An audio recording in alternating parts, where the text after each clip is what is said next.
कांग्रेस को हाल ही में संपन्न हरियाणा चुनाव में करारी हार का सामना करना पड़ा। इसके बाद सहयोगियों ने भी तंज कसा और नसीहतें दी। इन तमाम घटनाक्रमों के बाद कांग्रेस 20 नवंबर को होने वाले महाराष्ट्र विधानसभा चुनाव से पहले सावधानी से कदम उठाती दिख रही है। कांग्रेस शिवसेना और एनसीपी से अधिक सीटें मांगते हुए संतुलन बनाने की कोशिश कर रही है। यह भी सुनिश्चित कर रही है कि उनका महाविकास अघाड़ी गठबंधन बरकरार रहे। कांग्रेस ने संकेत दिए हैं कि वह हरियाणा में की गई गलतियों को दोहराना नहीं चाहती है। कांग्रेस के अंदरूनी सूत्रों का कहना है कि पार्टी ऐसे राज्य में कोई जोखिम नहीं लेना चाहती जहां उसका दलित मुस्लिम वोट आधार मजबूत है और जहां उसने लोकसभा चुनावों में अच्छा प्रदर्शन किया है। कांग्रेस को महाराष्ट्र में 13 सीटें मिली।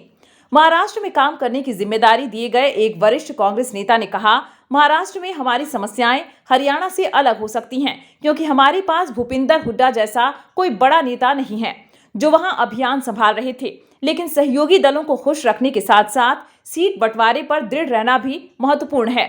उनका यह बयान इसलिए महत्वपूर्ण है क्योंकि शिवसेना उन सहयोगी दलों में शामिल थी जिन्होंने कहा था कि कांग्रेस को और अधिक समायोज्य होना चाहिए। एक रिपोर्ट के मुताबिक एक अन्य कांग्रेस नेता ने कहा कि लोकसभा में विपक्ष के नेता राहुल गांधी का कार्यालय महाराष्ट्र चुनावों के लिए पार्टी की तैयारियों पर कड़ी नजर रख रहा है। एक वरिष्ठ नेता ने कहा, बैठकों के दौरान इस बात पर चर्चा हुई है कि हम चीजों को हरियाणा की तरह नहीं होने दे सकते। महाराष्ट्र में पार्टी और विशेष रूप से इच्छुक उम्मीदवारों के प्रबंधन में अधिक शामिल होना चाहती है। हरियाणा में बागी उम्मीदवारों ने कांग्रेस को काफी परेशान किया। वे स्वतंत्र उम्मीदवार के रूप में चुनाव लड़े। नतीजों पर इसका असर देखने को मिला। कई सीटों पर पार्टी के आधिकारिक उम्मीदवारों की हार के लिए भी उन्हें जिम्मेदार ठहराया गया क्योंकि उन्होंने उनके वोट काटे। कांग्रेस महाराष्ट्र में अपनी 5 गारंटी और घोषणा पत्र को जल्दी से जल्दी लॉन्च करने के बारे में सोच रही है।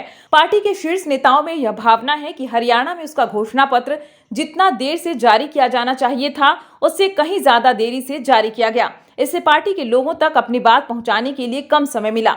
मीडिया रिपोर्ट्स के मुताबिक कांग्रेस पार्टी महाराष्ट्र के लोगों के लिए 5 गारंटी पर विचार कर रही है, जिसमें कांग्रेस मतदाताओं से कुछ वादे करेंगे, जैसे कि घरों को नकद भुगतान, महिलाओं के लिए मुफ्त बस यात्रा, मुफ्त 10 किलो अनाज, सस्ती बिजली और बेरोजगारी भत्ता।